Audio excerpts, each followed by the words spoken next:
All right, let's talk about the quadriceps femoris muscles, commonly known as the quad muscle. You can find it located on the anterior compartment of the thigh together with the serratorius. Quad, as we know, means the four-headed muscle, and it consists of four individual muscles: rectus femoris, vastus medialis, vastus lateralis, and vastus intermedius. So out of the four of these muscles, only the rectus femoris crosses the hip and the knee joint. The others only cross the knee joint. So the rectus femoris origin is the inferior iliac spine and the supraacetabular groove. It inserts itself at the tibial tuberosity, also known the patellar ligament.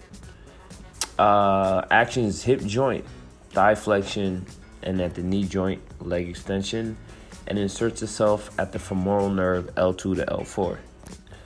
Vastus medialis muscle origin: medial supracondyle line of the femur, the lineal aspera, the pectineal line of the femur, and the introchanteric line. Inserts itself also in the tibial tuberosity via patellar ligament and the medial condyle of the tibia. Its action is at the knee joint. It does leg extension, and it also inserts itself through the femoral nerve L2 to L4. The vastus lateralis muscle origin: intertrochanteric line, greater trochanter, gluteal tuberosity, linea aspera of the femur. Inserts itself also in tibial tuberosity via patellar ligament and the lateral condyle of the tibia. Its actions are also at the knee joint, is leg extension, and same insertion as the others, femoral nerve L2 to L4. The vastus intermedius origin is at the anterior surface of femoral shaft. Insertion is the tibial tuberosity and the same as the others, the lateral condyle of the tibia. The same action at the knee joint, leg extension, and femoral nerve L2 to L4. Let's get into the workouts.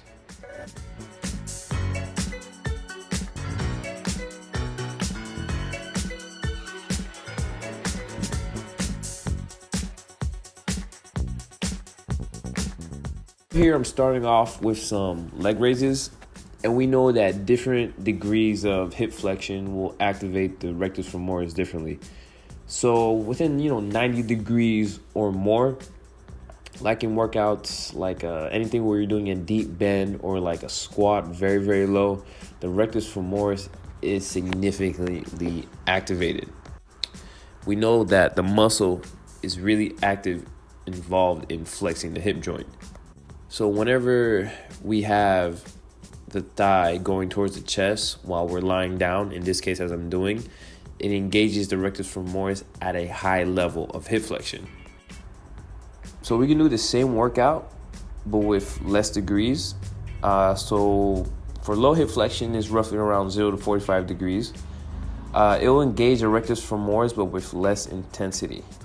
So within this range of degrees, the rectus femoris contributes more to knee extension than it would to hip inflection. Box step up weighted, good functionality workout, very useful, especially for older clients. A lot of people do walk upstairs, so I feel like it's a good exercise to train. Quad based and glute based, depending on where your hind leg is. So the closer your hind leg is to the contraption, your box or your platform, it will be more quad focused. Versus if your hind legs is more back, is more glute focused. So this workout can easily be used as either a quad dominant or a glute dominant. Because that hind leg being more back is going to be more of a hip hinge movement.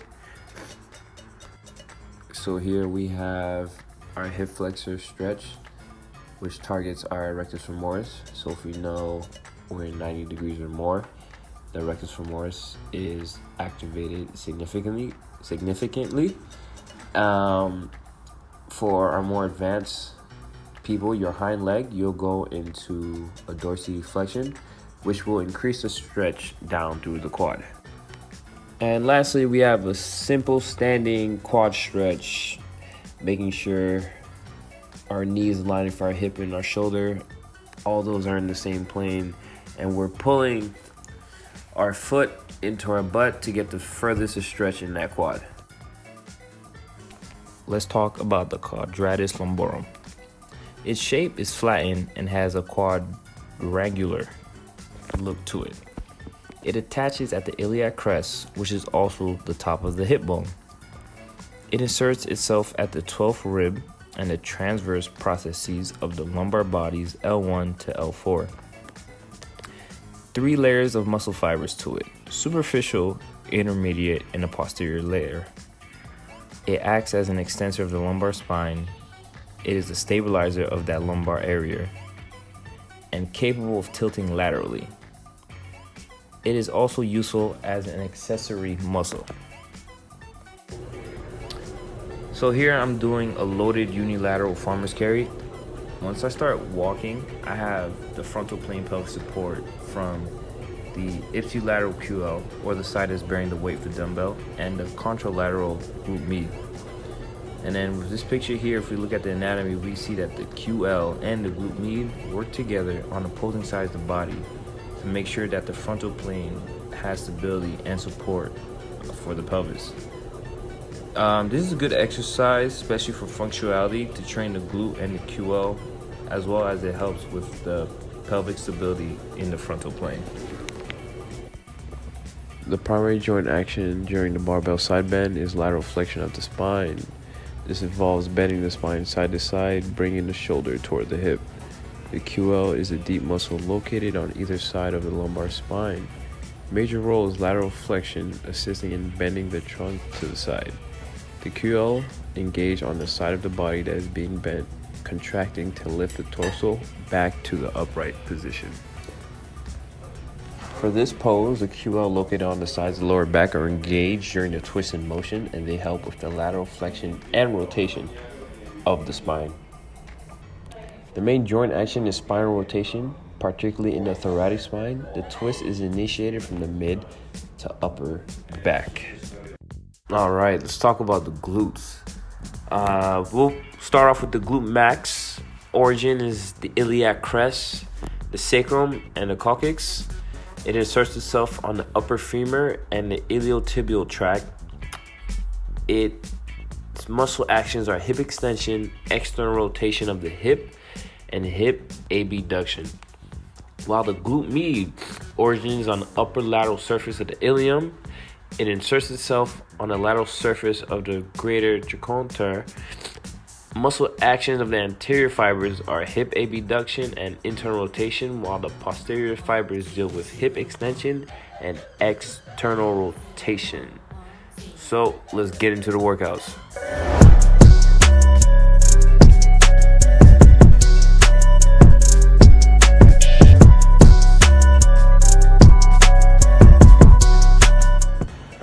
Bulgarian split squat, but this way we're going to be doing it glute focused. What we're looking for is the amount of hip hinging relative to how much knee flexion that we're having. So our goal is if we could push our hips back further while deprioritizing our knee flexion, we get a greater movement and greater activation of our glutes, hence making it a glute focused split squat versus a quad based split squat.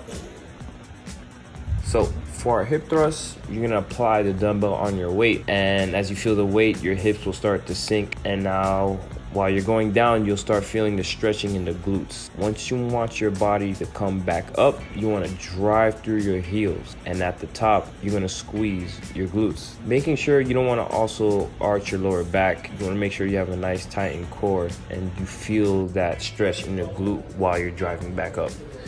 Lateral lunge, great exercise for working your lateral quads and glutes on the bending leg and the adductors on the straight leg. The hips do have to drive back a bit, so you want to make sure you hinge your hips and you don't want too much forward momentum. You want to pull your weight back with your hips and you get a stretch on that standing leg. The lateral stability helps from the glute medius and other rotator muscles in the hip. So our lateral step up, it's fairly similar to the squatting movement pattern. And since your quads do go below parallel to the floor, at the bottom of the movement, that results in some glute engagement. And where we place our foot matters also. You want the standing leg behind the heel of the bent leg. With leaning more forward will equal more hip extension focus, which gives us more of a glute-based workout.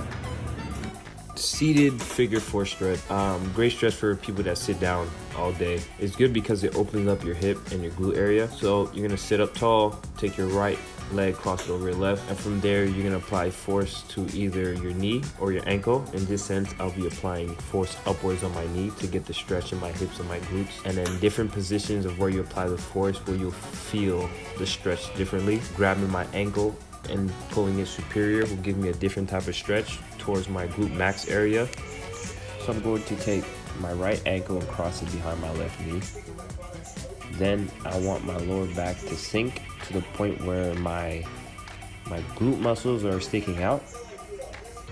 And then once I get into this position, I'm going to lean back and you'll feel a nice stretch going across the glute med area.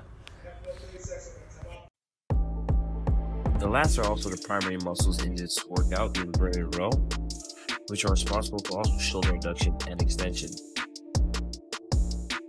Primary joint action would be shoulder adduction, where the upper arms are brought towards the midline of the body.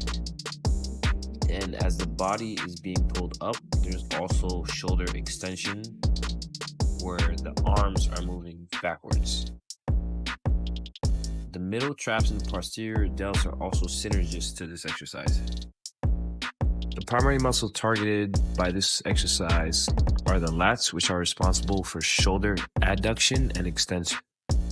The main joint action is shoulder adduction, which involves bringing the upper arms toward the midline of the body, primarily driven by the maximus dorsi. As the arms move downward during this exercise, there's also shoulder extension when the arms move back behind the body. The rhomboids also contribute to scapular retraction, pulling the shoulder blades toward the spine.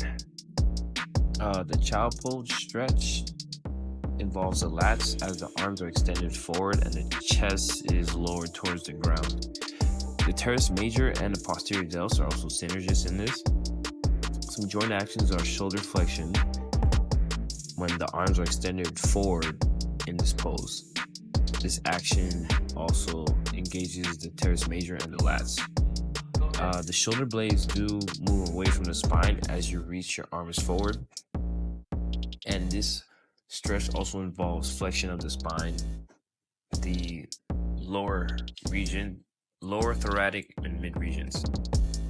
The lats originate from the spinous process of the lower thoracic and lumbar vertebrae, T7 to L5. Originates from the posterior part of the iliac crest, which is the upper edge of the hip bone. Connects to the thoracolumbar fascia, which is a connective tissue in the lower back. It inserts itself in the intertubercular grove of the humerus, where the long head, the bicep brachial tendon, also runs. It's a fan-shaped muscle with a wide origin. It has a broad flat structure and its fibers run diagonally, converging towards insertion points of the humerus. Several important functions of the lats are shoulder adduction, shoulder extension, medial rotation of the arms, stabilization of the trunk,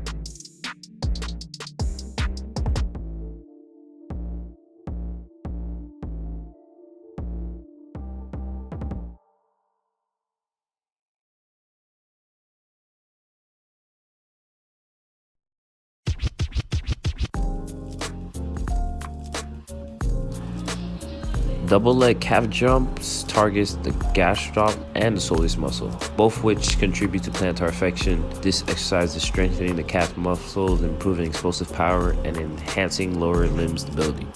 Tiptoes farmer carry. The Gastroc is the prominent calf muscle that works to raise your body onto the tiptoes during the carry. Ankle plantar flexion involves pointing the toes downward, lifting your heels off the ground to stand on your tiptoes. Seated dumbbell calf raises are an effective isolation exercise for targeting the soleus, particularly active when the knee is bent. Situated beneath the gastroc also contributes to plantar flexion. By adjusting your foot position on the hack squat machine, it emphasizes a full range of motion. That way you can target the gastroc more effectively during calf raises. This closed chain soleus stretch targets the soleus muscle by keeping the foot in contact with stable surface. The stretch when the knee leg is bent, the soleus is more actively involved in ankle plantar flexion in this position. Leaning forward while maintaining contact with the wall or sturdy surface helps create a controlled stretch, elongating the soleus muscle. Knees bent, calf raises stretch will focus on the gastroc, bending knees to shift the emphasis on the gastrocnemius. The gastrocnemius is more active when the knee is straightened, and this position allows for a targeted stretch in the upper part of the calf. And we have the jump rope, which focuses the plantaris muscle. The gastrocnemius origin is the medial head from the medial femoral condyle. The lateral head originates from the lateral femoral condyle. The insertions are both heads merged into the Achilles tendon, and the Achilles tendon inserts into the posterior calcaneus, which is the heel bone. The gastrocnemius has two heads, one on the medial side and one on the lateral side. The soleus origin arises from the posterior aspect of the head of the fibula, and it also arises from the posterior aspect of the upper third of the tibia. It joins the gastroc to form the common Achilles tendon, inserts the posterior calcaneus. The soleus is a broad, flat muscle located deeper than the gastrocnemius.